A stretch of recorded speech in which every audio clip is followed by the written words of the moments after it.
know the one? Equinos, the great and tragic emperor. Estranged wife Bertha of Susa. A secret love. Marquesa Matilda Toscana.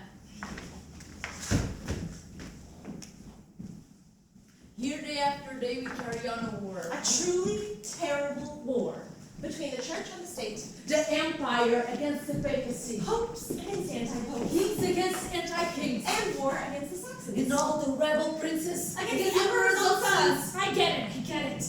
Okay? No, wait. I don't. When are we? In this room, at this moment, you're somewhere between the years 1000 and 1100. Well, work it out for yourself. On the 25th January... Wait. Where are we?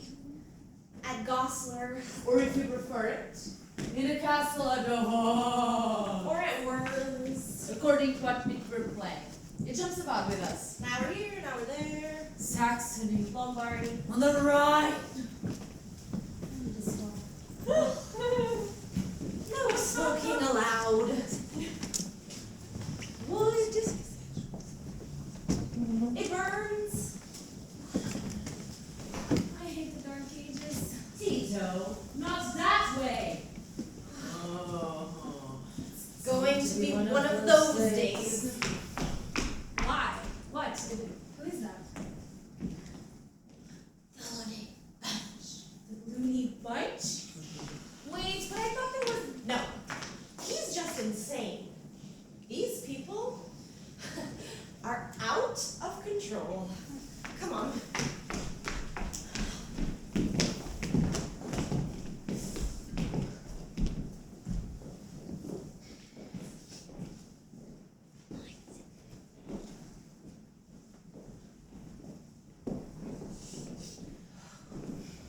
oh, amazing. Oh, neat. Oh, in the most minute details. Oh, it is magnificent. Yes, Doctor, it is magnificent, it is. Oh, there it is. Oh my God. Oh my God. Oh, Frida, come and look. Your portrait. Oh, look at it. That's not me. That's you up there. Oh my God. Oh, what a strange feeling it gives. What's the matter, Frida? Can't you see yourself in that portrait of me? Well, Well, no, I suppose you can't see yourself in me as I was at your age. Whereas, when I look at that portrait, I can quite well see myself in you, as you are now. Oh, yes. Yes, I attach a great deal of importance to these two portraits, which now on these mannequins have become more than just portraits, more like frozen, into tangible representations that can be smelt and touched. Oh, yes, these are important. They were painted at the same time of the pageant, am I right? Well, yes, you know, as a souvenir of the occasion. I had mine done too, as Charles of Anjou, as soon as the costumes were ready. Because there was an idea, you see, of collecting them all together and hanging them in the drawing room of the villa where the pageant is to be held. As a record. You know, a sort of permanent exhibition to commemorate. But when the time came, everyone wanted to keep their own portrait for themselves. Yes. Well, and this portrait, my portrait, I gave to him freely because her godmother. Her godmother, that's his sister, right? Yes, his sister. She begged me, implored me to let her have it for him. Well, so you don't know whether it was he who asked for it. Oh, no, I'm afraid I don't. Oh, And this whole pageant, was it his idea? No, it was my idea. The idea was mine. No, take no notice of him. It was poor Balassi's idea. Belassi be damned. It was Balassi's idea, who died, poor man, 2 or 3 months afterwards. But Pelassi wasn't even Really, there. I'm sorry, Doctor, is this really irrelevant? Well, as a matter of fact, yes, because you see, this portrait is really important. As I was saying, Doctor, it was my idea. Good heavens, you don't think I'm glad I thought of it? I mean, it's hardly the sort of thing to boast about considering how it all ended. But it wasn't a bad idea. You know, Doctor, I can remember exactly how it all began. Yes, please. Thank you. It was an evening at the beginning of November. I was at my club, browsing through an old tattered copy of one of those German illustrated weeklies. I was just idly looking at the pictures because, well, I don't understand German. When I came across an image of the Kaiser visiting a university town where he'd once been a student. What was it? It was Bonn. It was Bonn, that's it. He was on horseback, dressed in one of those outlandish traditional costumes worn by the ancient student guilds of Germany. And he was followed in procession by a group of other noble students, also dressed up and on horseback. It was that image that was the trigger. You see, somebody at the club had this crazy idea of putting together some sort of fancy dress show for the forthcoming carnival. I suggested we hold a historical pageant. No, historical. A hopscotch melange of has-beens and tights is more like it. Each of the men was to choose a character from any century they liked. A prince, a king, or an emperor. And was to ride along on horseback with his princess, his queen, or his empress by his side. Even the horses were to have period harness and saddle and that sort of thing, see? My suggestion, of course, was immediately accepted. Well, it was Pelassi who sent me my invitation. Well, if he told you it was his idea, I'm afraid he wasn't telling you the truth. I repeat, Pelassi wasn't even at the club the evening I suggested we put on the pageant, just as he wasn't there either. Yes, but he chose the character of Henry IV then. Tell her. He chose it because I said that I should like to be the Marchesa Matilda of Toscana. I don't see the connection. Yeah, of course you do. No, I don't suppose you do. Well, I didn't either at first. I was completely mystified when he said that, in that case, he would be at my feet. Just like Henry IV at Colossus. Well, I've heard of Canossa, of course, but well, to be honest, I had only the vaguest idea of what it was all about. Well, I remember I got a most curious sensation when I was reading up about my part and discovered that I was the completely devoted and zealous follower of Pope Gregory VII and waging a ferocious battle with the German Empire. So it was then that I understood quite clearly why, since I had chosen to play his implacable enemy, he wanted to be at my side in the pageant as Henry IV. Yes, because perhaps... Oh, good heavens, Doctor! It was because he was in passion pursuit of her at the time. She quite naturally. Well, naturally. Well, of course it was natural. But that time even more so. You see, she couldn't stand the man. No, that's not true. I never actually disliked him. Quite the opposite, in fact. But, oh well, you know, when a man starts to make demands, when he expects me to take him seriously, well... He proves himself a fool. No, my dear Tito, not in his case. You see, he was never a fool, as you are. Well, anyway, I've never expected anyone to take me seriously. No, I know that only too well. But, see, you could never make a joke of things with him, Doctor. What of the many things, one of the many misfortunes that happen to us women is to see before us, every so often, a pair of eyes gazing at us with a contained, intense promise of eternal devotion. There is nothing more comic. If only men could see themselves when they've got that look of eternal fidelity in their eyes. I've always thought it comic, then even more so than now. But, well, I must make a confession. I can make it now that 20 years and more have passed. When I laughed at him, it wasn't just because he amused me. No. I was afraid of him too. Perhaps because there was a promise in those eyes that you could actually believe in. But it would have been very dangerous to believe.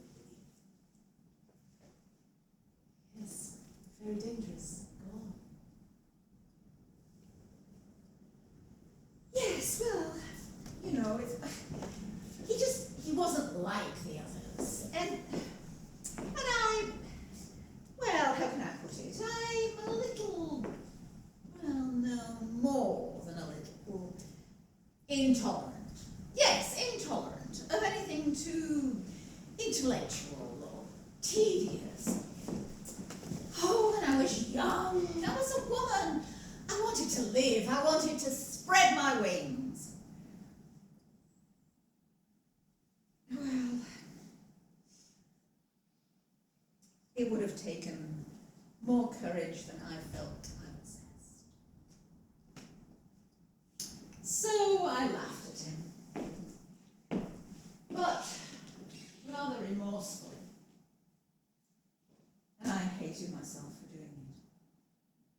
Because I could see my laughter mingling with that of all the others. All those fools who made fun of him. Which is my own plight, more or less. But you make people laugh at you through your trick of always humiliating yourself. Whereas he, on the other hand, there's a world of difference. And besides, in your case, people laugh at you to your face. Which is better than having them laugh at me behind my back. Oh, let's not wander from the subject. Let's get back to what we were talking about. I was already somewhat excited, if I'm understanding you all right. Yes, Doctor, but in a somewhat curious manner. How do you mean? Well, I'd be inclined to say somehow cold-bloodedly. Oh, nonsense! He was never cold-blooded. Well, it was like this, Doctor. He was a little strange, it's true, but that's because he was so full of life, intense, inspired, fantastic. Yes, he was quite capable of working himself up into a state of serious excitement at times. But there was always a knowingness to it, sort of self-awareness, like someone who knew he was deliberately embodying a character of a chosen state of mind and soul. And the moment he went into character, when the actions and gestures become natural and almost spontaneous, that self-awareness would kick in. And he would be looking at himself playing a part and be thrown completely out of character. Oh, the poor man must have suffered. He would then break out into these comic fits of apoplectic rage at himself. Yes. You see? It all fits. Like a man who has worked very hard to make the perfect mask for himself. And the moment he puts it on, he feels the material scratch against his skin, and he simply can't focus on being the man in the mask, but becomes a man thinking of being a man in the mask. He would always inject some intelligence and some warmth into his performance.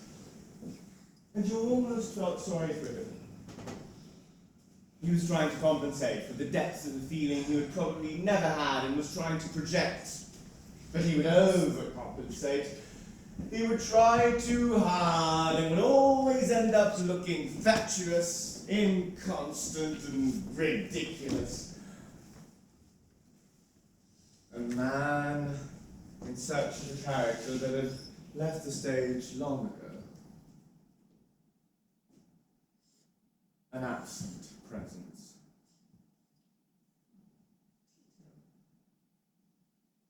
So would you say he wasn't sociable? Oh, life and soul of the party, in fact. Charity shows, galas, balls, he'd be there. The loudest voice in the room, always at the top of the guest list. And people would always say he was an excellent actor. Tito, because he was.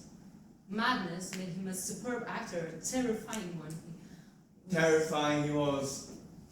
So you can imagine that when the awful thing happened, right after he'd fallen from his horse. Oh yes, he hit the back of his head. Oh, it was horrible.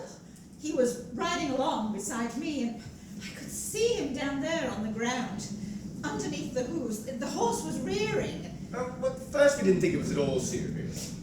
Oh, yes. The procession was held up for a few moments, and there was a bit of confusion, people wondering what had happened. But they'd already picked him up and taken him back to the villa. There wasn't a sign of a wound, nothing at all. Not a single drop of blood even. We all thought he'd merely fainted. So when a couple of hours later... Yes, he reappeared in the drawing room of the villa. That's what I meant. Oh my God. His face. I realised in a flash what had happened. No, that's not true. Nobody realised anything, Doctor. No, well, you weren't in any fit state to realise anything. You were all running around like a bunch of madmen. We were all fooling around, pretending to be the characters we were dressed up as. It was absolute pandemonium. Well, you can imagine, Doctor, how terrified we all were when we realised that he, unlike the rest of them, was playing his part in deadly earnest. Yes, of course, because by then we had... Yes, he plunged straight into our midst. We all thought he'd recovered and was fooling around like the rest of us. Only he was doing it rather more realistically. We thought, in fact, that he was playing a joke on us. They began to hit him. And being a king, he was armed. And so he drew his sword and hurled himself at 2 or 3 of us. Oh, it was a terrifying moment for us all. God, you'll never forget that moment. All our masked faces, hideous with terror, gazing at the mask of his face. But it was a mask no longer.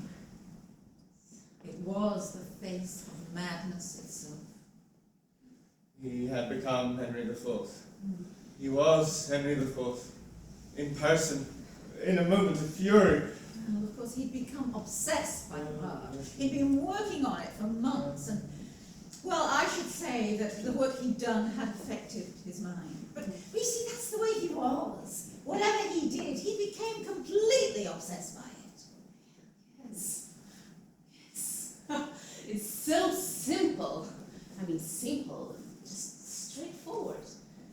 The damage to the back of his head resulted in his being fixed once and for all in the character he was then playing. And effectively, the sensation of centuries long distance of time which separated his reality from that of his character just collapsed.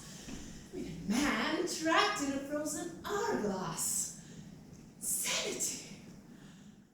Yes. You see the kind of joke that life can play on us, my dear. Your mother seems to think you've taken her place in that thing over there. But the truth is, when she had her portrait painted, she didn't have the remotest idea that she would be bringing you into this world. My hair is, well, turning grey, and he, well, look at him. Woomph. A knock on the head and he never moves again.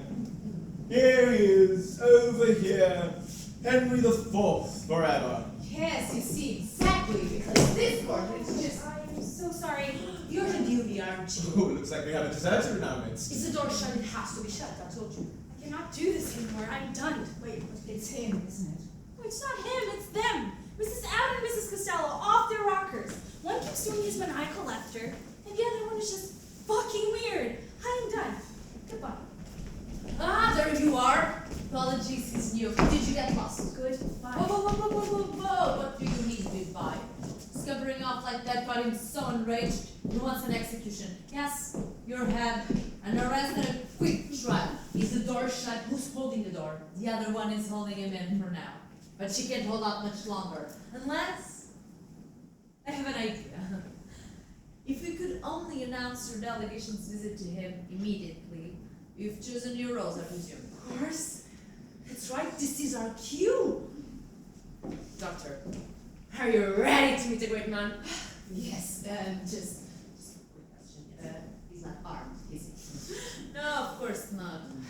Right. Well, let's crack on. Okay. What do we do next? Forgive me for asking, but do we really need to disguise ourselves in some sort of fancy dress? Oh yes, it's absolutely essential. Absolutely essential, yes. Unfortunately, there'd be awful trouble if you were to see ladies and gentlemen in your modern clothes. You would think it was some diabolical disguise. Tito, the same way he seems to be in fancy dress with you, we seem to be in fancy dress with him. It's the same. That probably wouldn't matter so much if it weren't for the fact he would find it to be the work of his mortal enemy to him. Pope Gregory VII. Precisely. He says he was a pagan. The Pope? Oh, that's not bad. Oh, yes, sir. He says he used to call up the dead. He accuses them of all the diabolical arts. He lives in terrible dread of them. Yes, persecution, maybe. And he'd be simply furious.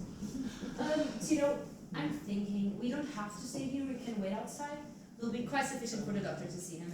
On my own, you mean? No, the other one will be there too. No, I just meant that if the lady... Oh, yes. No, I certainly intend to be present. I want to see him again. I shall be the Duchess Adelaide. Yes!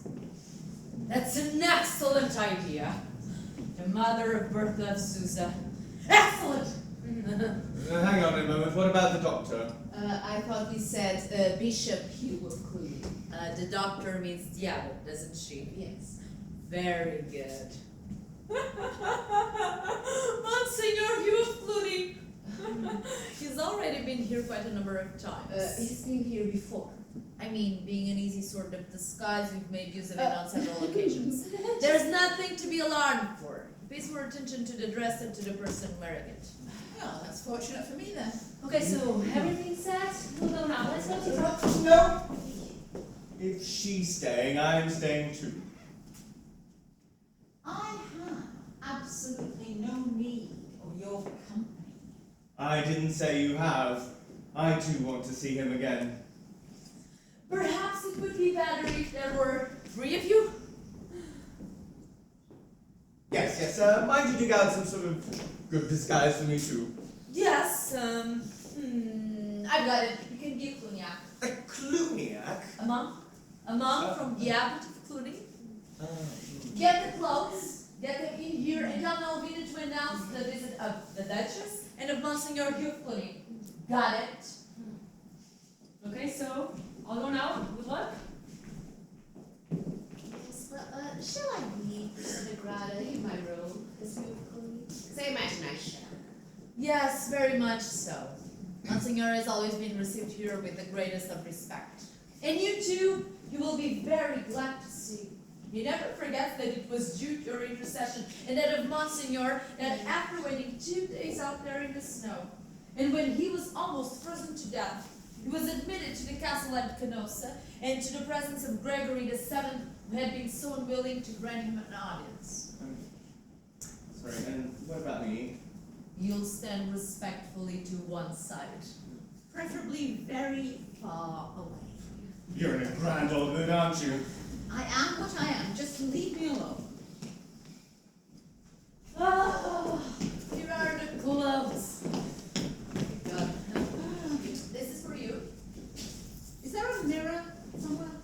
There are several in the other room. If the Duchess would rather do it herself. I think that would be better. Yes, thank you. I'll just go and try it. Shan't be a moment.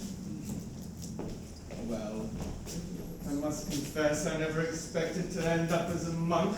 This business must cost a pretty penny. Well, it's not the only kind of madness that does that. Yes, well, when you have a handsome fortune to draw on to help you keep up your illusion. Yes. In the other room, There's a wardrobe full of costumes of the period.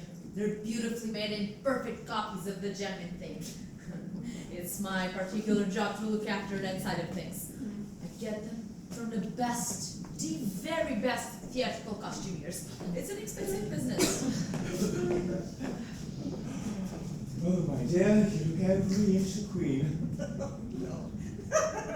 Take it off. You look like an ostrich. I don't think I look too bad. No, you don't. You look quite nice, but you're just too funny. So, am I to infer you have a great number of audiences on the story? It all depends. You'll often summon so-and-so, or demand the presence of the Bishop of what's-his-name. Then we have to find somebody to play the part. Then there are the women. Women? Hordes of them at first. Oh, you mean women in costume? No. Not like us. We are professionals. I mean professional actors. We've been playing 11th century courtiers. He's been a perfect gentleman emperor to us. So the women are, you know. Oh, the others are women who lend a helping hand. Be careful, my dear. Don't be too eager to please. Is everybody ready? They're ready? How is he? Oh, he's pumped to the gills. Oh, yes! So people are in for a full Imperial Deluxe treatment. Yes.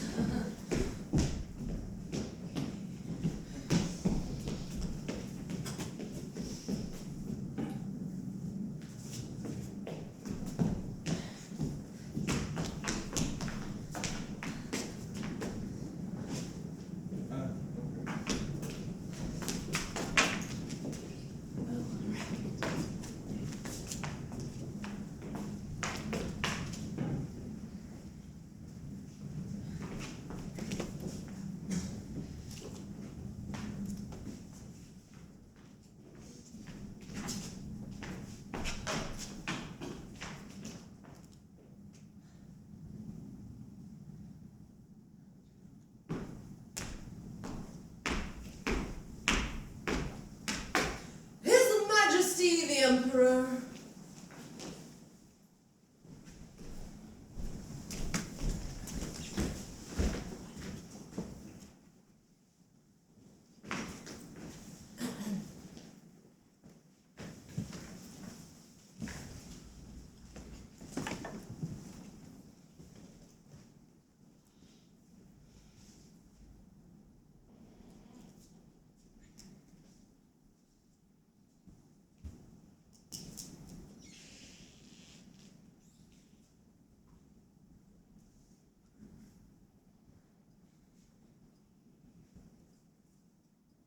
Lady?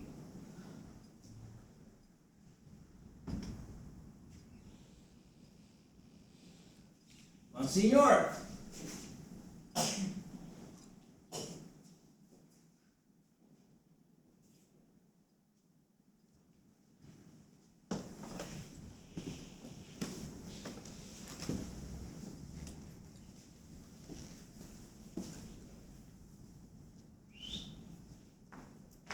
Is that Peter Damiani?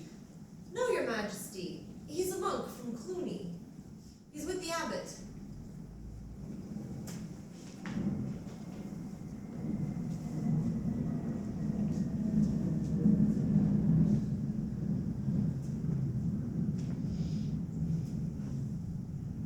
It is Peter Damiani! It's no use, Father. You're looking for help from the Duchess? I swear that my heart is changed towards your daughter. I swear it. I confess that if you hadn't come here in the name of Pope Alexander to prevent me from doing it, I would have repudiated her. Yes, there were plenty of people only too ready to pay for a repudiation. The Bishop of Mainz, for one! He'd have done it for the trifling consideration of 120 farms. Yes. This is not the moment for me to speak ill of the bishops. I am thankful to you, Peter Damiani. Believe me, I am thankful to you for preventing me from doing it. My life has been one long series of humiliations. My mother, and Albert, Gosler, Trevor, and now these rags that you see me wearing. Doesn't matter. Clarity of ideas, perspicacity, steadfastness, and patience in adversity, those are the things that matter.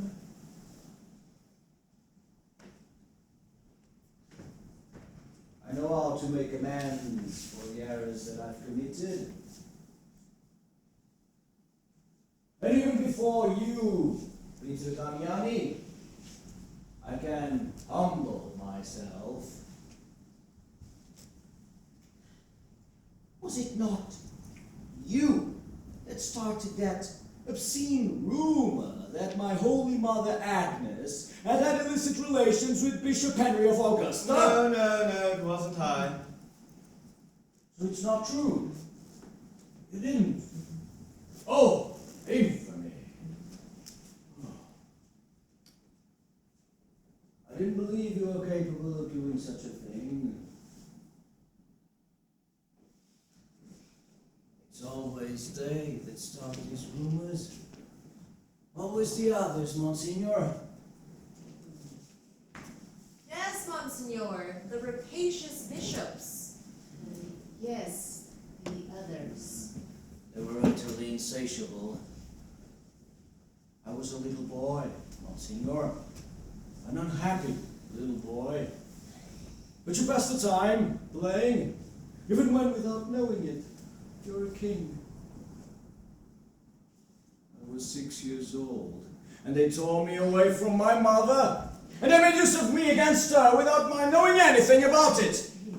They even made use of me to attack the very powers of the dynasty itself. They sullied everything with their profaning hands. Always stealing, one greedier than the other. I know worse than Stephen. Stephen wasn't Hannah! Your Majesty. Yes, all right. This is not the moment for me to speak of the bishops. This infamous attack on my mother, Monsignor, is quite unforgivable. I can't even weep for her, my lady. I appeal to you, for you must know what it is to have a mother's heart and a mother's feelings. She came here from her convent to see me about a month ago. And now, they tell me she's dead. Oh. I can't weep for her, my lady, because if you are here now, and I'm dressed like this, it means I'm 26 years old. Yes, Your Majesty, and therefore your mother is still alive and still in her convent.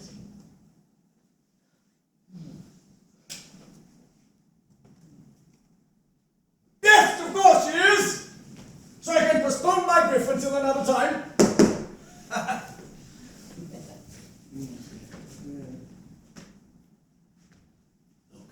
Look. My hair is still fair. It's for you that I've done this. There'll be no need for me to do it for myself. It's quite useful to have visible and outward signs. Terms in the language of time, if you take my meaning, Monsignor.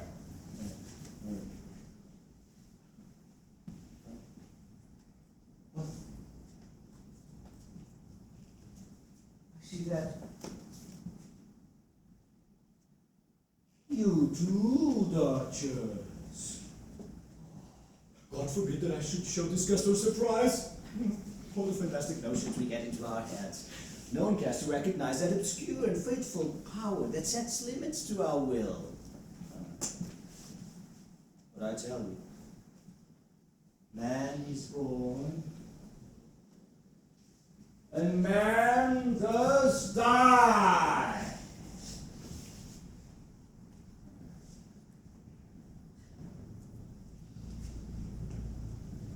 Birth? Did you want to be born, Monsignor? I didn't! And between our being born and our going out of the world, and our will is powerless in both events, so many things happen. To to which we must with grudging hearts resign ourselves, but which we would to God never happened.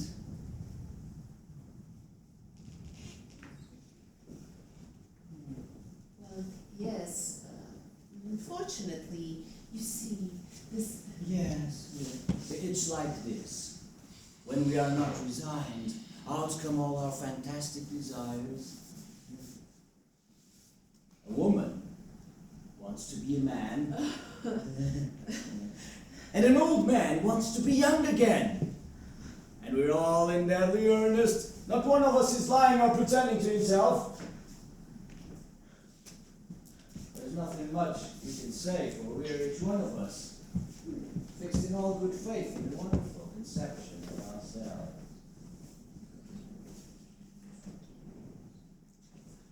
However, Monsignor, even while you're standing there, so firm and so solid, holding on tight with both hands to your holy habit, something is slipping down your sleeve.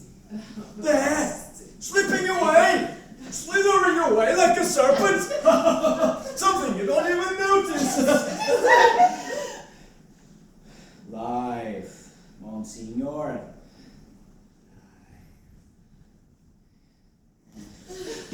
There are surprises in store for you when suddenly you catch sight of it. Out there, sitting in front of you, after it's made its escape. And it has a whole host of shapes. Contempt, and anger, and remorse. Yes, remorse too.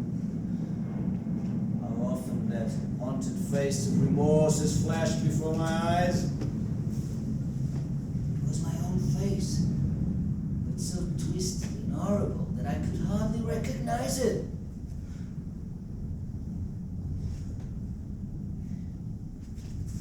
Has that sort of thing never happened to you, my lady? Can you really believe that you were always one and the... Oh my God. How could you? Yes, precisely, I know you know what I mean. Don't worry, I won't tell anyone what it was. Could you possibly have done what you did?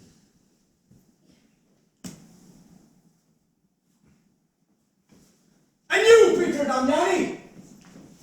How could you be a friend to that man? Your Majesty. No, don't worry, I shan't say what his name is. I know it will upset him if I do. But tell me, what was your opinion of him? What did you think of him? But regardless of what the opinions of other people may be, each one of us holds on tight to the conception he has of himself. Just as the man who is growing old dyes his hair. What does it matter if for you the dye I've used completely fails to deceive you as to the true color of my hair?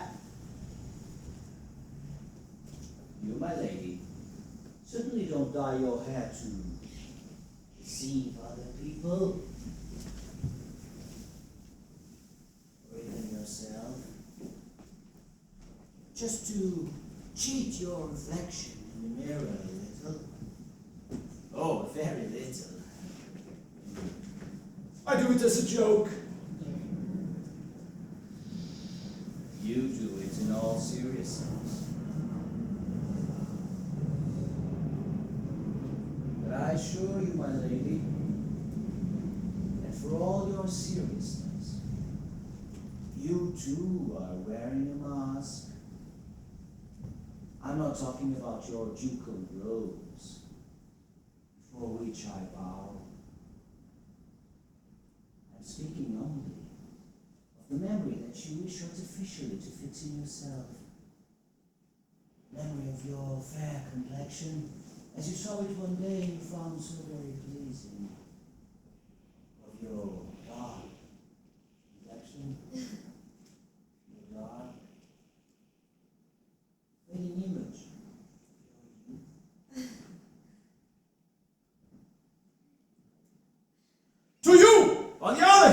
Peter Damiani!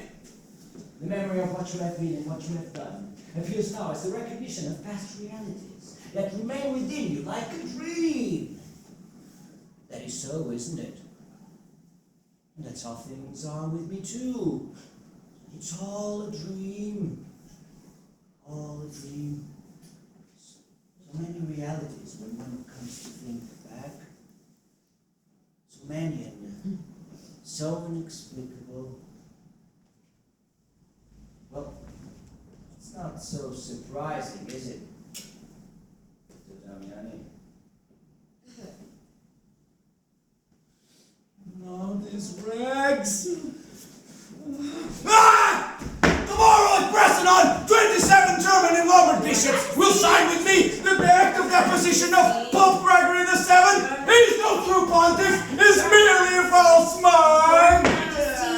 Be careful what you say. The Monsignor and the Duchess are here to intercede on your behalf. Yes, we are here to intercede. Intercede? Yes. Yes.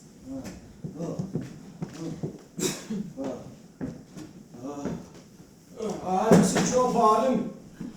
I beseech your pardon, Monsignor. I'm yours too, my lady.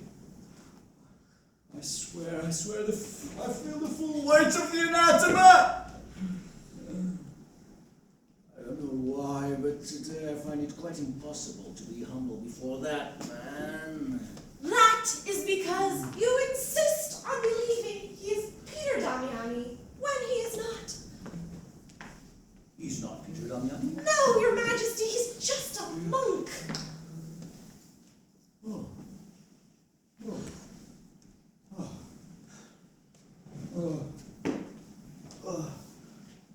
No one can truly evaluate what he does when he does it by instinct. Perhaps you, my lady, can understand me better than the others, because you are a mother. Just think, my lady, your daughter, Berta, for whom I repeat my feelings have changed. Yes, changed! Changed! Because of the compassion and devotion she has shown to me in these terrible, terrible days. She came here with me. I can see her down there in the courtyard of the castle. She insisted on following me like a beggar. And she's very cold. Her body is frozen with cold. Tonight she has spent out there in the open, out there in the snow. You are her mother. Doesn't it touch your heart to pity? Won't you join him and implore the Pope to pardon me? Won't you have compassion and ask him, beg him to grant us audience? Yes, of course I will. At once. Oh, one other thing.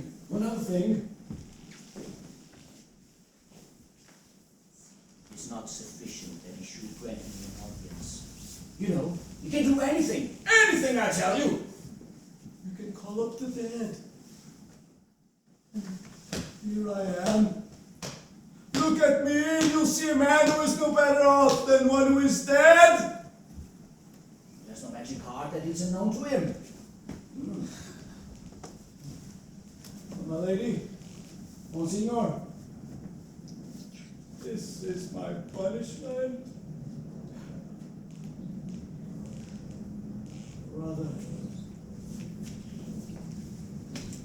that I cannot free myself from the magic of that painting. I am a penitent now, and a penitent I shall remain. I shall remain here until he grants me an audience. But when he lifts the ban of excommunication he has laid upon me, you must, both of you must, ask him to do this thing. The thing that he and he alone can do.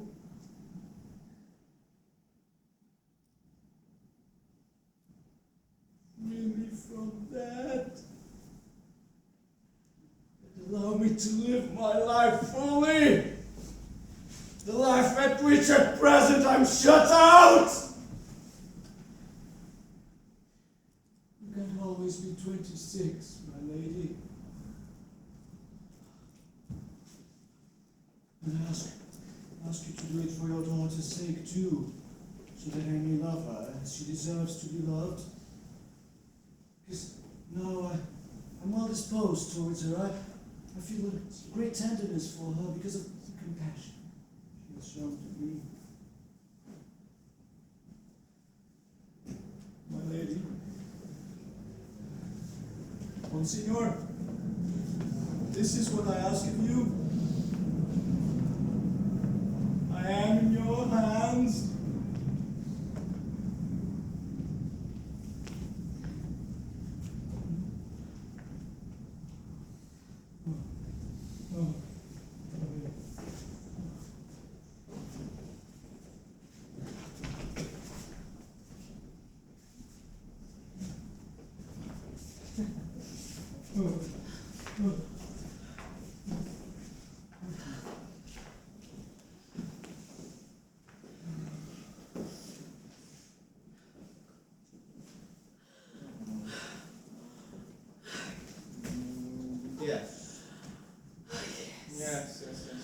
Yes.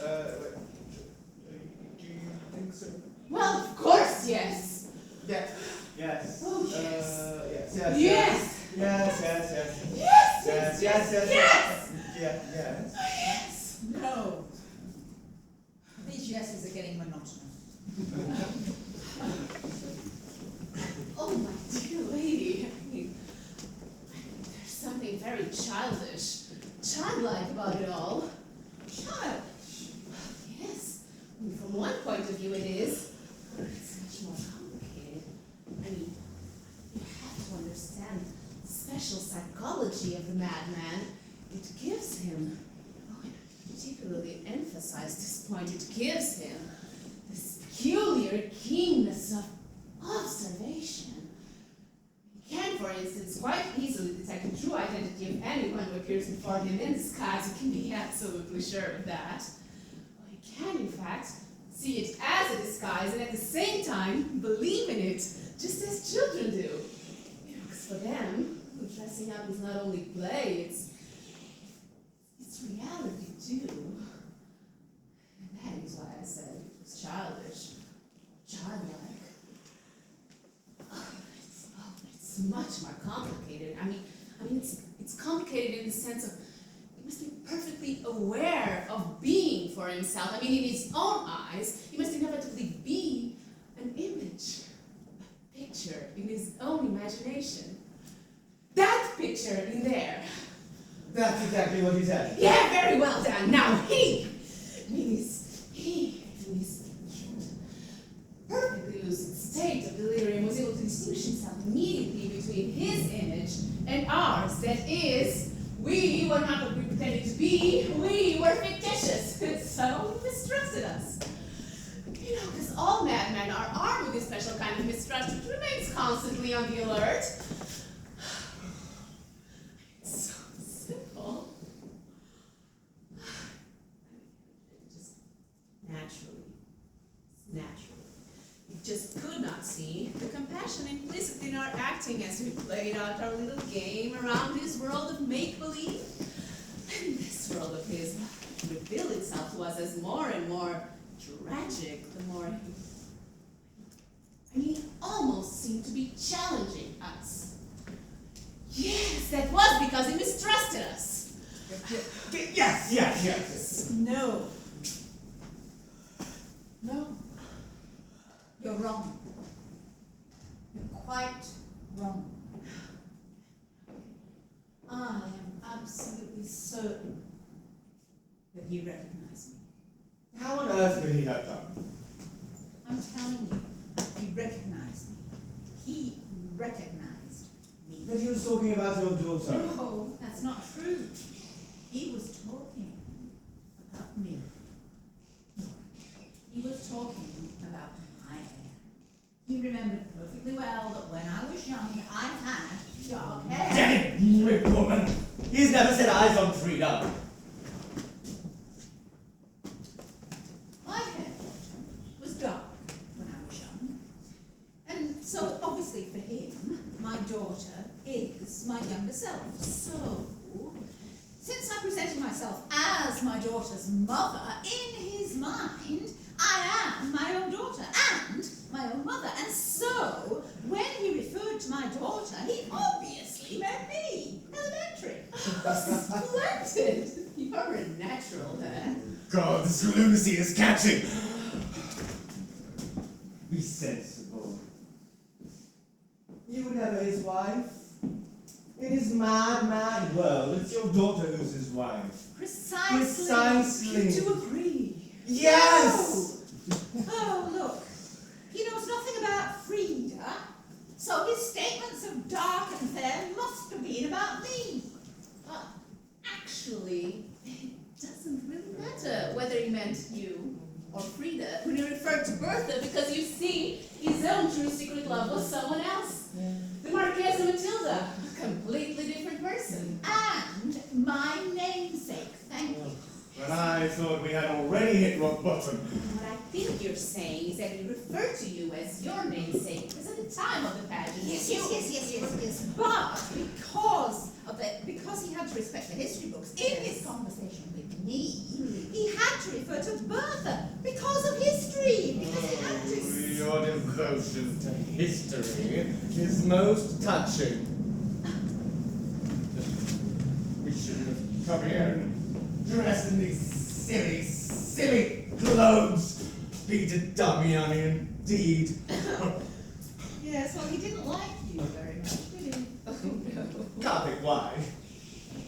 But anyway, what do you care? Your daughter is about to be ravaged by a madman, and you can't be bothered. Because you are overflowing with compassion. And you, Doctor, you are quite happy to go on gleefully observing us as we dance around on top of a powder keg with lit matches waiting for the miracle to happen. I am a doctor and not a miracle worker. And I have paid great attention to what you've been saying, and I repeat, it is very evident that that particular analogical elasticity, which is specific to every systematized state of delusion, is in its case very much relaxed. I mean, it is very much relaxed. To put it succinctly, the elements of his delusion no longer hold together to form a coherent pattern. I mean, it seems to me that he now has great difficulty in maintaining his second personality. Maintaining his second personality, because some recollections drag him back, and that is most comforting. That is most comforting. Not from a state of incipient apathy and morbid tendencies to subside into reflective melancholy, which show considerable signs of cerebral activity. That is most comforting. And now, if by means of this violent device which we have planned, and we reminds me, I'm just going to find Frida. To discuss the costume.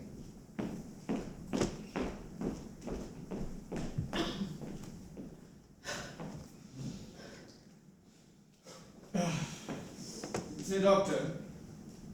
Doctor. Yes. Your plan, as I understand it, is to create the sensation of the distance of time. Well, yes.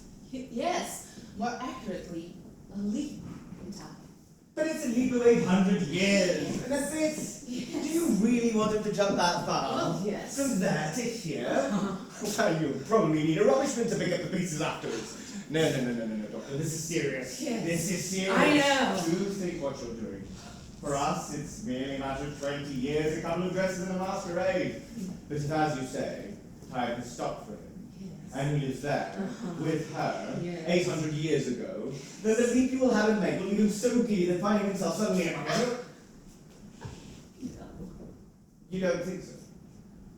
Well, no, my dear sir, I don't. Because life, you see, life can pick up some rhythms again. And this life of ours, if we do what I suggest, will at once become as real for him as it is for us. Oh, and it will pull him up short, and suddenly tear him out of the grip of the reality he's in, and reveal to him that the 800 years you're talking about are in fact a mere 20. Centuries condensed into one lightning moment, and he'll be once again home in his own self. Tito.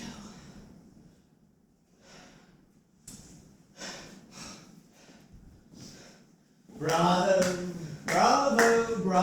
Doctor. The secret of the age is finally illuminated. You speak of the sense of time as if it were a state of mind. A metaphysical monolith, to be precise. But it's real. It oozes out of our pores. Chronos marching to the beat of our hearts. Every present moment tick-tocking its way into unchanging yesterday. Our hearts beat for the rapidly accumulating baggage of all our past lives. Loosing their veins, creeping up bone and muscle until the weight becomes too hard that a man who is born dies. These younglings have stardust in them. Bright eyes, soft skin, dark hair. Every second we breathe, we take in the dust of time. Graying hair, wrinkling skin, wearing limbs, effacing stardust, speck by speck, until we crumble into ash.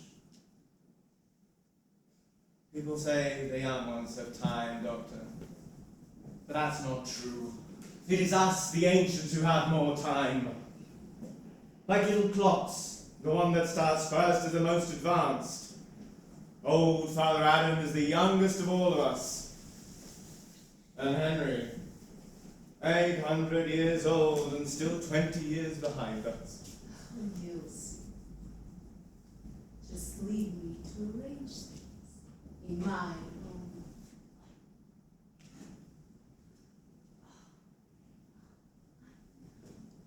Of course, you don't understand.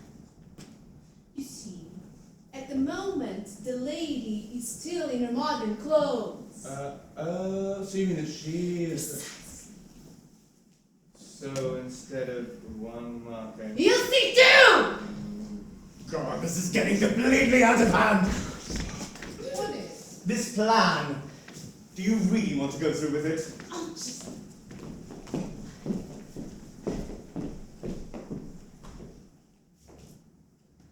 I owe it to him. You have never owed anyone anything in your life. You are a moral minimalist.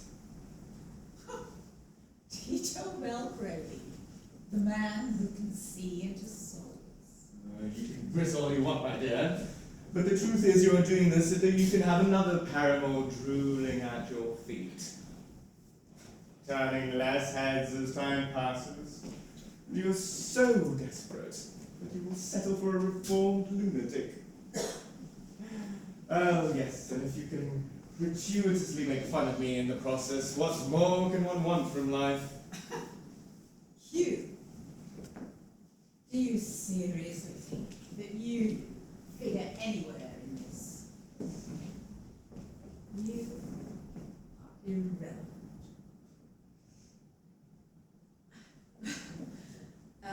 We are ready for you. And you must be completely convinced we're leaving. Does he need to be there? Oh, no, there's no need for me to be there. I'm just a humble, insignificant other. Good. Yes, indeed. To a mad tea party they go. The Duchess with her glove, the March Hare with her bouncy toe. And will they listen to the caterpillar's advice? Oh, don't worry, I don't bite.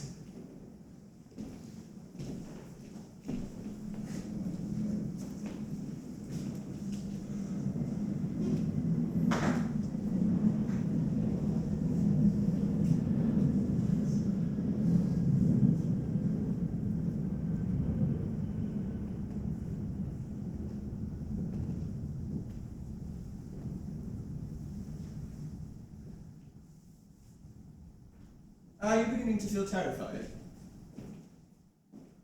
You should, you know. Haven't you heard? He's deeply in love with you. Thank you very much, Tito. Oh, don't worry, he won't hurt you, and it will all be over in a moment or Do so. you really think it's going to work? Like, really? Well, the question, my dear, is do you want it to work? You see, madness comes with a certain kind of happiness to it. Cure the madness, and you might just end up curing the happiness. Nonsense. It's the doctor's plan, it will work. Doctors are all talk. Phenomenological elasticity. The sensation of centuries-long distance of time. Oh, and of course, metaphysical monolith.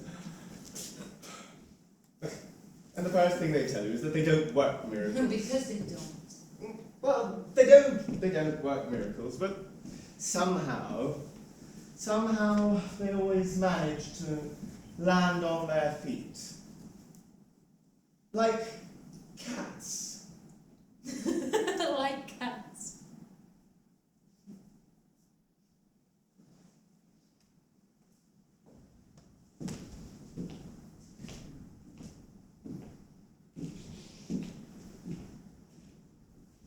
Thank you, Tito.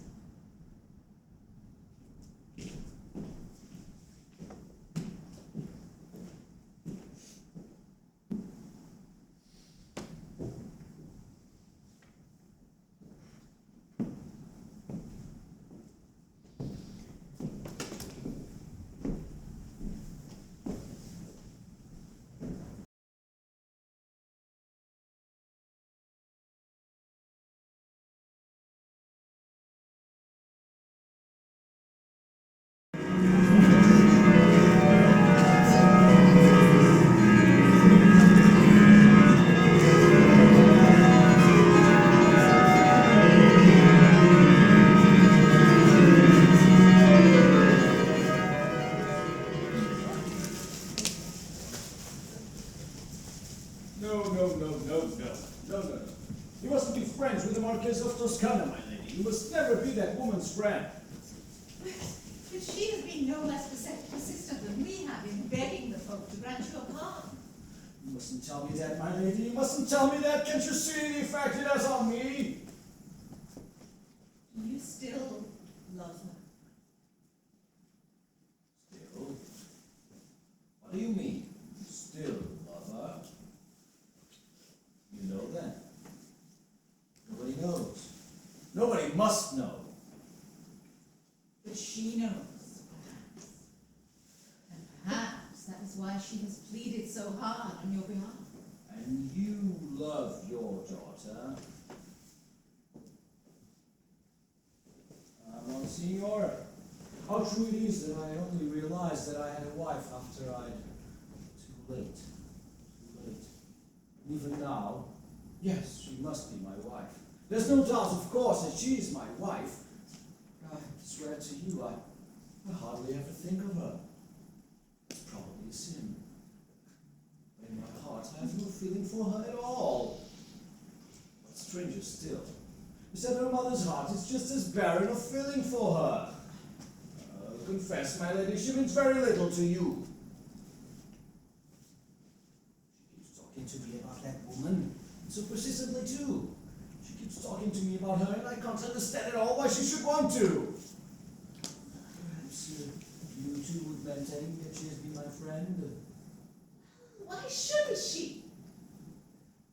Why shouldn't she?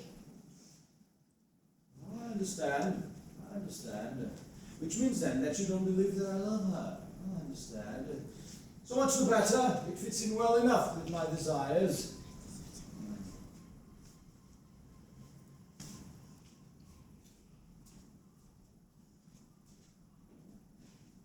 Have you realized, Monsignor, that the conditions which the Pope has laid down, the conditions with which I must comply before he lifts the ban of excommunication he has laid upon me, have nothing, absolutely nothing to do with the reasons for which he excommunicated me? Oh, Pope Gregory, we shall meet again at Bressenon. And you, my lady, should you have the good fortune to meet your daughter in the courtyard of the castle of your friend, the Marchesa, what message would you want me to give you for her? Tell her to come up here and visit me. We shall see whether I can succeed in keeping her close by my side. My empress, my wife. How many women have presented themselves here already, assuring me that they were Bertie of Susa. I knew that she belonged to me, knew that she was mine. Several times I tried to take her, to have the woman. There's nothing to be ashamed of in that. After all, she is my wife. You know, they all come, hordes of them, saying they're Bertie of Susa. Whom do you believe? You have to strip layers in order to tell the truth. So I invite them to my bedchamber. It's really hard to conceal the truth when you are truly naked.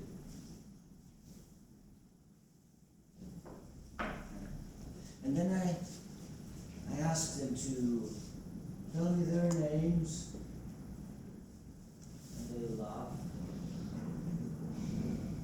And I know.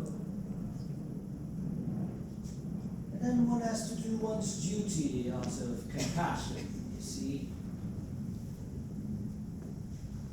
When our clothes have been taken off, they hang in their bags like so many phantoms. I think, Monsignor, that phantoms in general are no more or less than trifling spiritual disorders, images that we fail to keep within the frontiers of sleep. They reveal themselves even when we're awake, during the daytime. They terrify us. I'm always afraid in the night when I see them there before me, galloping hordes. Laughter, eyes, and blood, lots of blood, phantoms and blood, passing through my arteries in pitch dark, and I wake up with a wet forehead and dry mouth, and the gallop is a throbbing in my veins, an echo of a heartbeat from distant life, as phantoms of silence rise out of shadows in the night.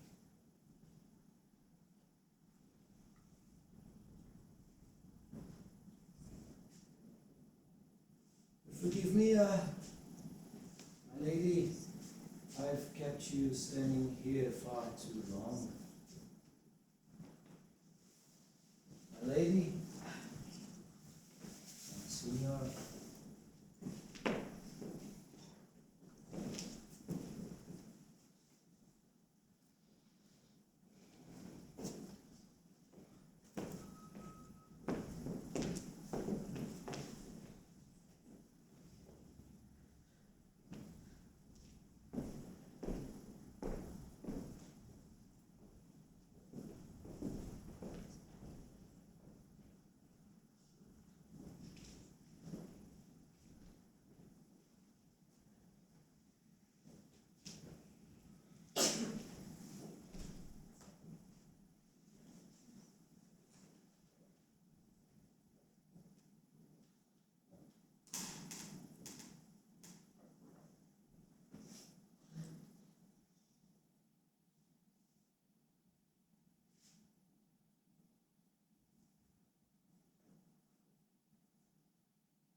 has balls.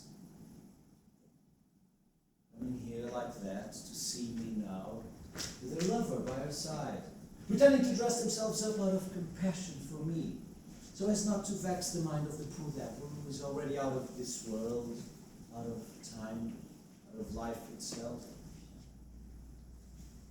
Bullshit!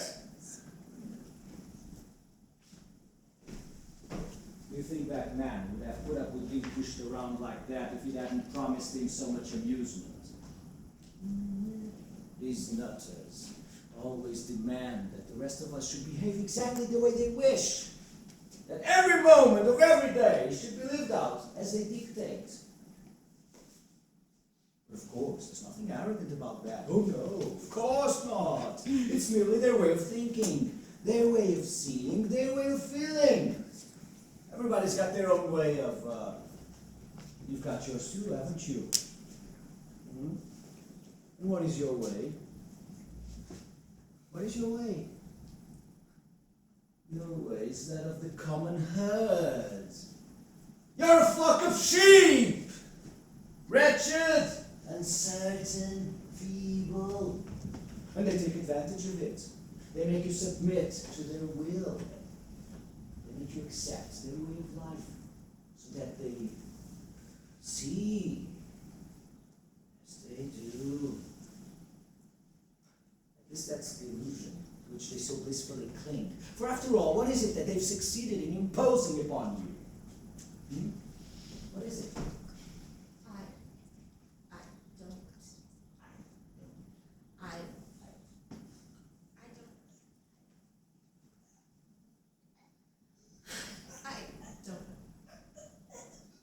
Words! Words! That everybody understands and gives out again in his own particular way. And that's how public opinion is formed. And it's a poor lookout for the man who finds himself branded by one of those words that everybody goes about repeating, like madman, or I don't know, lunatic!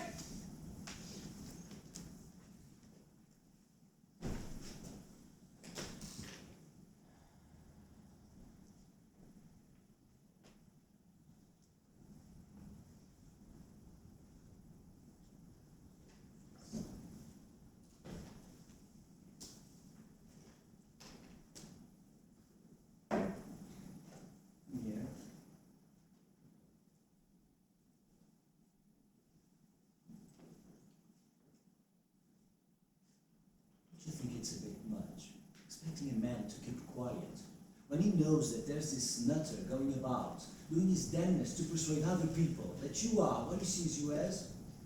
When he tries his utmost to fix in other people's minds that you are what he sees you as, to impose his judgment upon you. He's mad. He's gone out of his mind.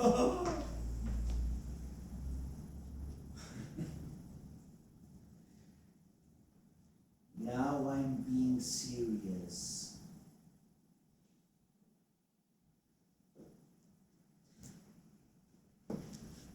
When I fell off the horse and banged my head, I thought,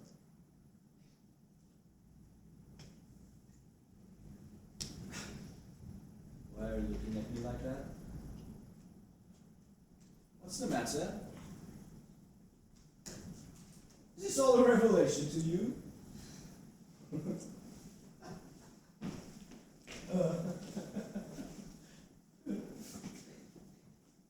I mad? Or aren't I mad? Am I mad? Or aren't I mad? Am I mad? Or aren't I mad? Am I mad? Or aren't I mad?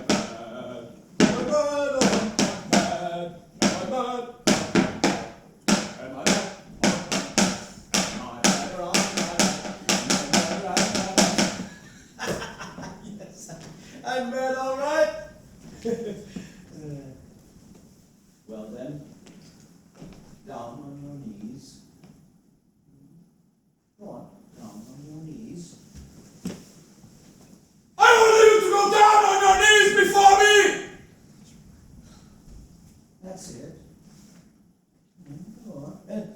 touch the ground 3 times with your foreheads. That's it. Palm with your heads. Yeah, that's it. That's how everyone should present himself to a madman. Very good. And for fuck's sake. Get up, you sheep! Go on, get up! You believed me, didn't you? You might have put a straight jacket on me! To crush a man like that, with the weight of a single word. But it's nothing, really. What is it, in fact?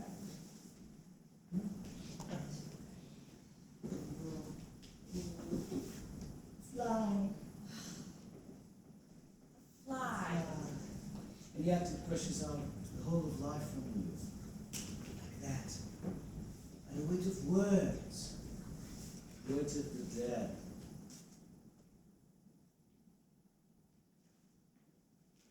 I stand here before you. You really believe that Henry IV is still alive? And yet, you are living wenches. And I can speak to you and command you to do my will. And that's how I want you. That's how I want you. You think this is a joke too? That the dead continue to live.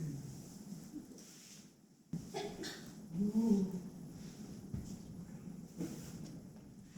Well, it's a joke here, all right? But suppose that we live here and go out into the world of the living. Dawn is breaking. All time is before us. Dawn is breaking, and the dawn of the day that is breaking. And you think to yourselves, this day is ours to make of it what we will. Well, and do you? Hmm? Do you?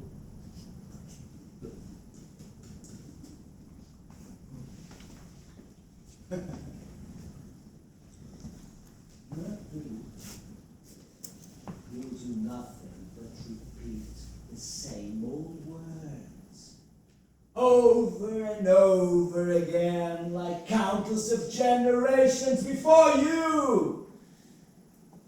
Do you think you are really living?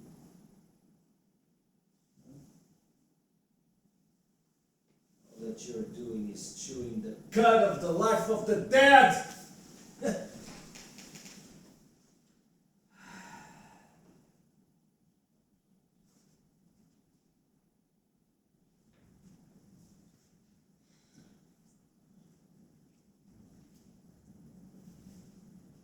You don't understand a word of all this, do you?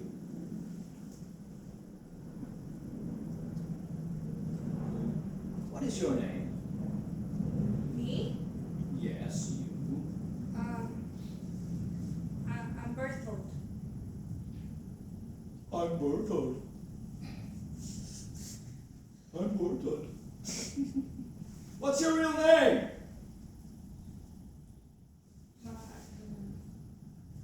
My real name is Fina. Fina Pagnuka. Fina Pagnuka. Fina Pagnuka. Fina Pagnuka. Fina Pagnuka. The number of times I listened to you calling yourselves by your own names when you were on your own.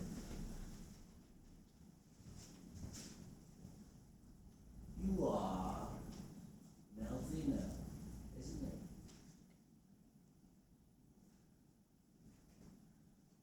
Oh my God. Oh my God. And you are Lula, right? It's Lola. Oh, Lola, yes. That's right. Oh my God. Oh my God. Oh my God. Oh my God. Oh my God. Oh my God. What? I'm no longer mad? Of course I'm not. Can't you see? We're just having a bit of fun at the expense of those that think that I am. Oh my God. Oh my God. Oh my God. Oh my God. Oh my God. Oh my God. Oh my God.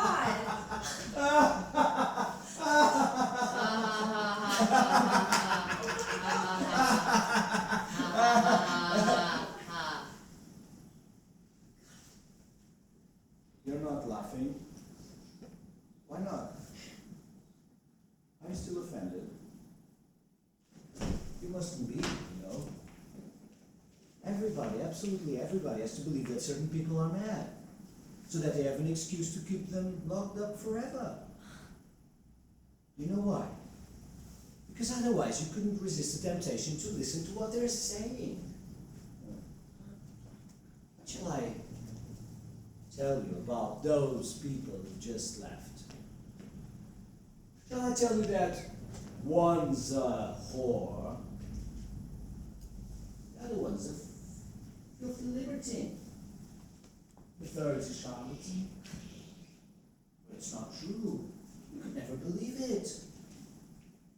Yet they stop and listen, terrified. Every single one of them. Tell me why, if what I say isn't true. Huh? You shouldn't listen to what men have to say. And yet they stop and listen, their eyes popping out of their heads with terror. Tell me why. You, tell me why.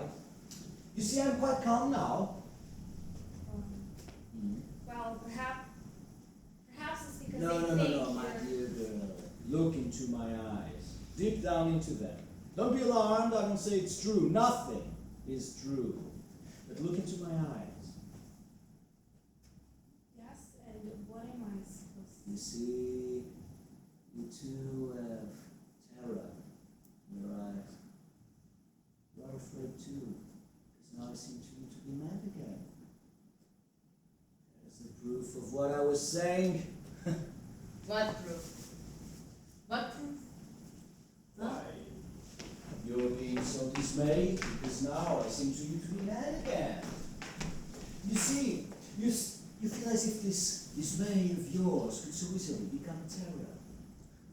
Terror you'd know in the face of something that dashed away the ground from under your feet, that snatched away the air that you were breathing. That's how you're supposed to feel. Get up yourself.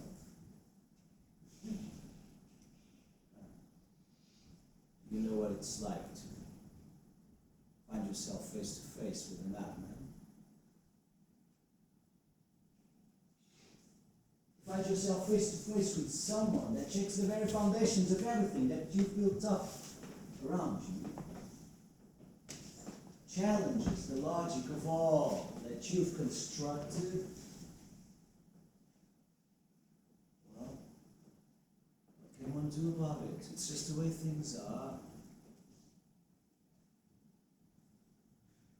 Lucky people, madmen.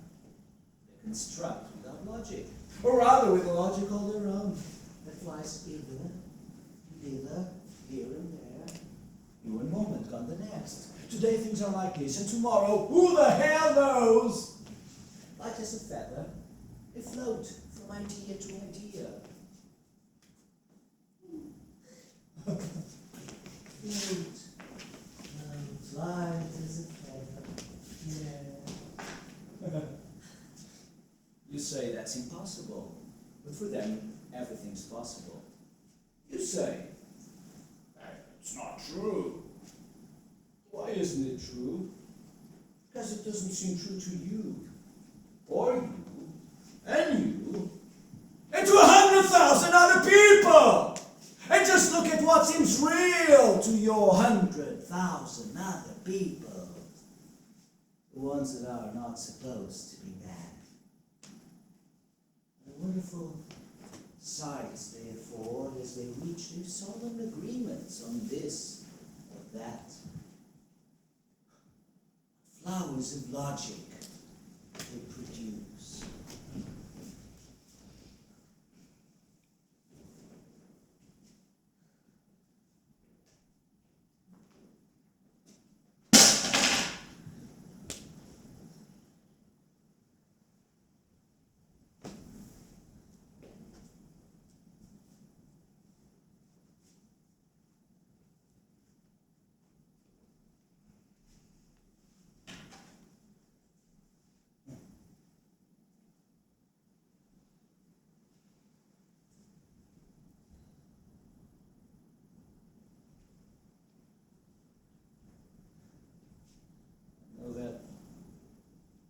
was a child, I thought that the moon in the pond was real. Many things seemed real to me then. I believed everything that everyone told me. I was happy. I was completely happy.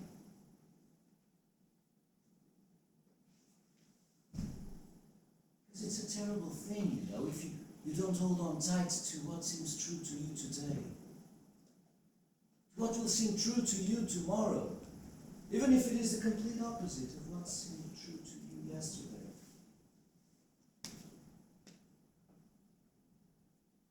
I wish you never have to think of that horrible thing that can really drive you out of your mind. You're there, very close to someone, looking into his eyes. Just as one day I looked into someone's eyes, and you see yourself mirrored there. But it's not really yourself. You see yourself as a beggar, before a door through which you will never pass. The man that goes through that door will not be you. You with that familiar world of sight and touch. Someone quite unknown to you will pass in at the door. The man he sees you as the one that he, in his personal, impenetrable world, sees and touches.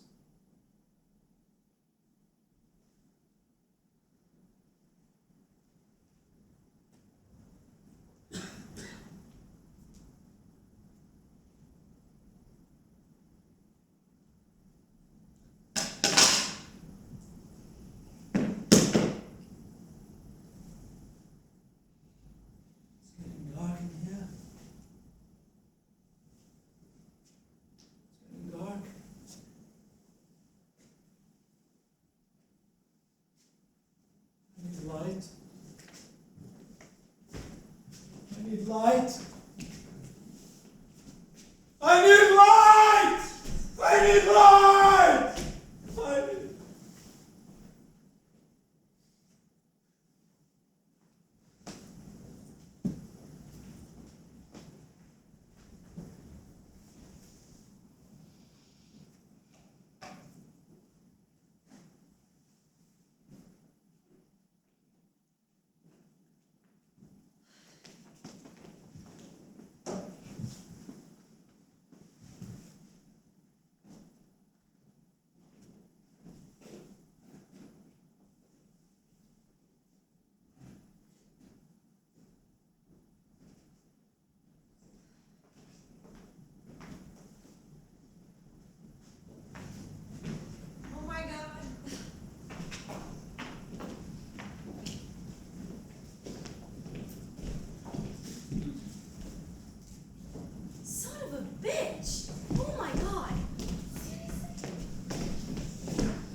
insane a long time. Oh, it doesn't matter. He's cured. He's cured. You have been deceiving your own sister for 20 years to her dying breath.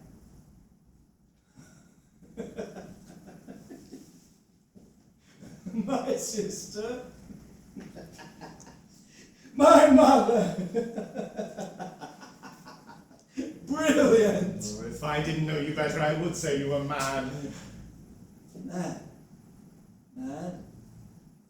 Let me give you a puzzle that can drive a man mad. What is the bigger sin? To deceive your sister or to deceive your mother? What is the bigger tragedy? To weep for your mother or not weep for your sister? Just settle down. Look at you lot. All puzzled sheep-like faces.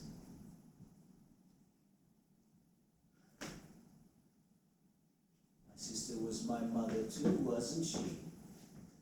2 roles, 1 woman, or 2 men. And now, 2 Marquesa Matildas. An exquisite symmetry of binaries. They say that for anything of consequence to happen in the universe, symmetry must be broken somewhere. I've broken it now, Doctor. You specialize in this, don't you? This was your plan. Reckless! What if I had been driven over the edge by this vision? Did you pause to consider it for a moment? Or were you so swept up by the currents of your own imagination you didn't think you could fail? I know something about imagination, I reckon. Can create a whole other reality for you and impose it upon anyone who comes close to you. Makes them wear funny clothes. Well, in retrospect, it was all a good laugh, really. I rather enjoyed the fancy dress. Such fun. Oh, yes, was it? Right up until I banged my head. A sharp crack in the cranium, and the whole reality flowed in. There I stayed. And for how long? Long enough. 12 years. But not for me. I was thrust headlong into something deep and dark. Oblivion. I have no memory of what happened next. No sense of the flow of time, the betrayal of friends, how my love was replaced by a more convenient arrangement. I missed all the fun, as you say, Tito. No, that's not what I meant. I meant afterwards. Right after. Oh, afterwards! Oh, afterwards! Afterwards! When I woke up one morning, and there was 2 of us in there, one a dream of the other. You see, Doctor, one of those binaries. I looked in the mirror, and the symmetry broke. You know that feeling when you put on a mask, and all that the world can see is your eyes? Well, this was the inverse. The mirror showed me my entire face, but with a blurred blindfold over my eyes.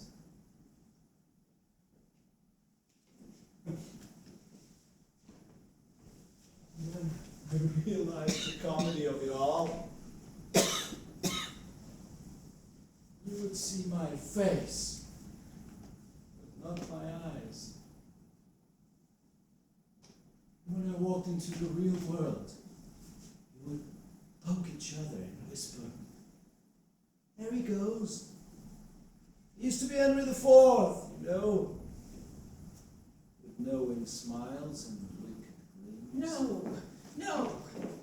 No one would dare. We are your friends. I was always accused of having a vivid imagination. Remember you being the first of the lynch mob? No, that was all just a joke. A joke! My hair is grey, and so is yours! It's not the only thing that has gone grey. My heart has grown withered and hairy. And I feel it pouring out of myself like a leaking hourglass that shattered that day when my horse reared and fell. Or should I say, was made to fall.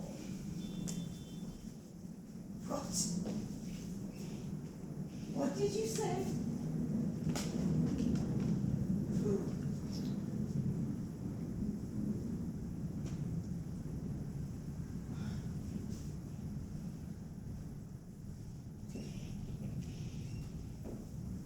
Does it matter?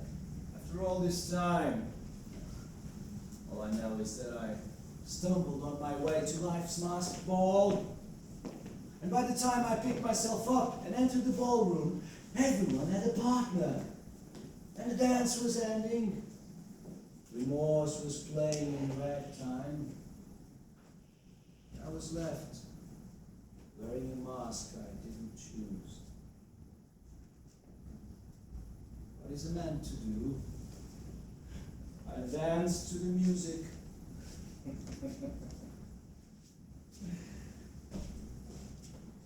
Man would become the mask. It's a joke, my reality. And I would become king.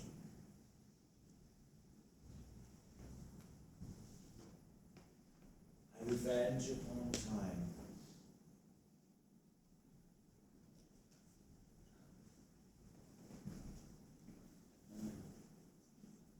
It's quite easy, you know, to get accustomed to this role.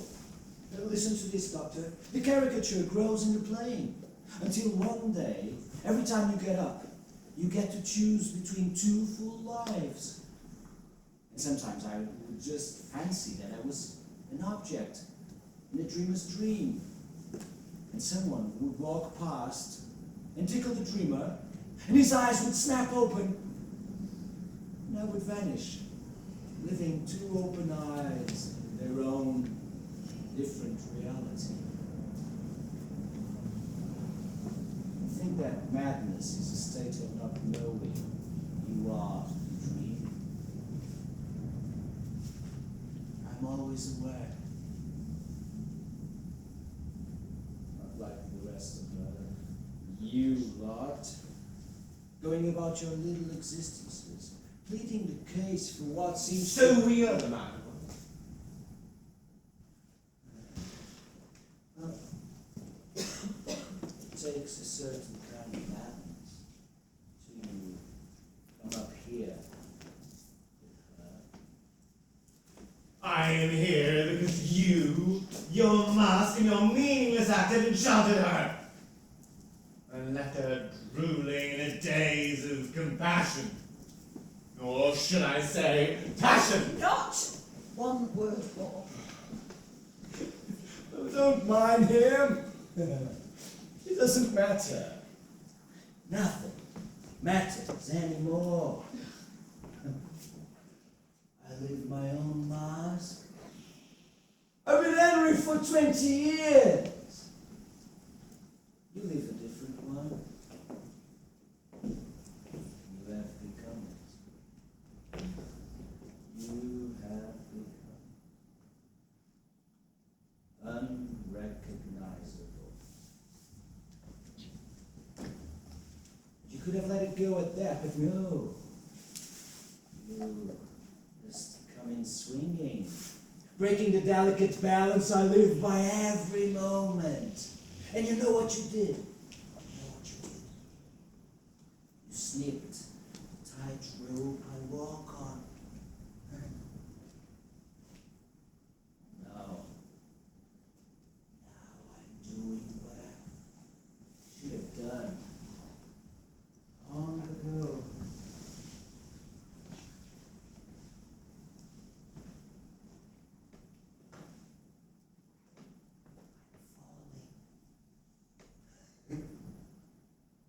I'm falling.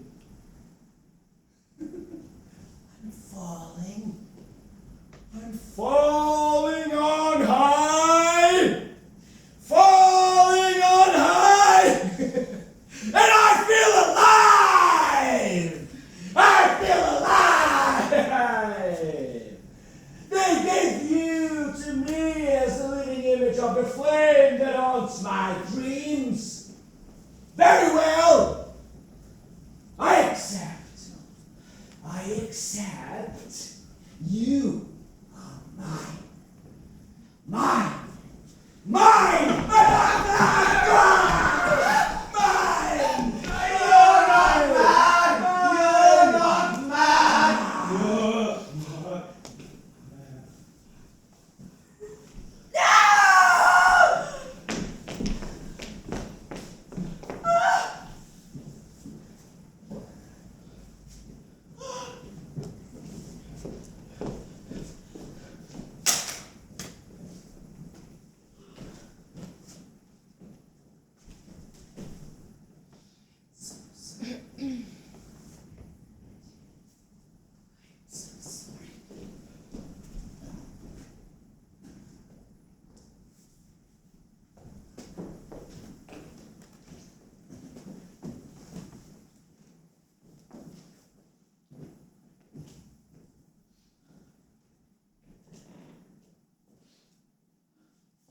He's dead.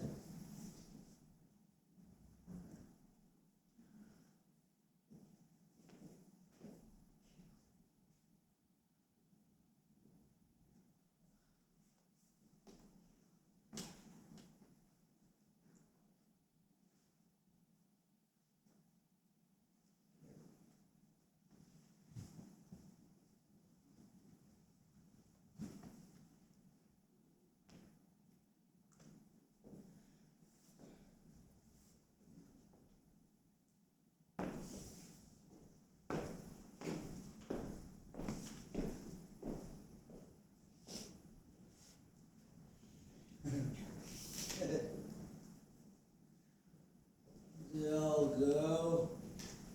The fake Bertas. The fake Matildas. The real one. The woman. She's always here.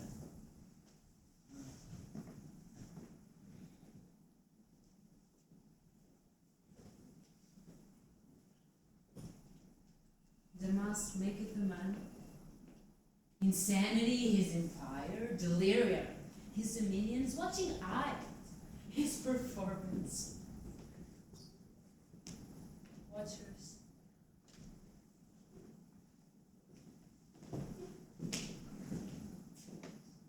Watchers.